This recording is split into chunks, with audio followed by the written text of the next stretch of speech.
बलौदाबाजार जिला के पलारी में सचिव मन ह अपन 4 महीना के वेतन ल लेके जनपद कार्यालय पलारी पहुंच के ब्लॉक स्तरीय हड़ताल करीन। सचिव मन से बात होए में सचिव मन ह बताइन कि उमन के 4 महीना के वेतन अपले नहीं आए हैं, जेमा उमन ला कई तरह के कठिनाई के सामना करे ला पड़त है।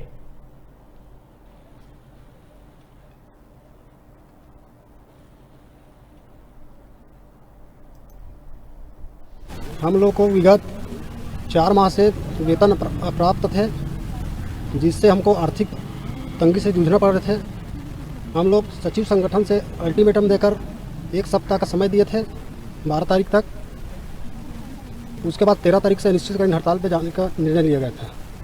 तो हम लोग आज यहाँ जनपद प्रांगण में हड़ताल में सब लोग बैठे थे और हमारे वरिष्ठ अधिकारियों से आवंटन प्राप्त होने की सूचना मिलने के पश्चात हम लोग अभी हड़ताल को समाप्त कर रहे हैं।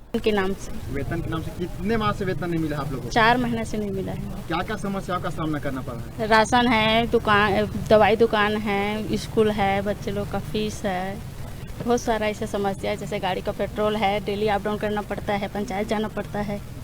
4 माह से रुका हुआ था। जी सर। सीओ साहब तो यहाँ पे आए थे, क्या आश्वासन देगा आप लोगों को? 1 सप्ताह में मिल जाएगा ऐसा करके तो बोले हैं सर।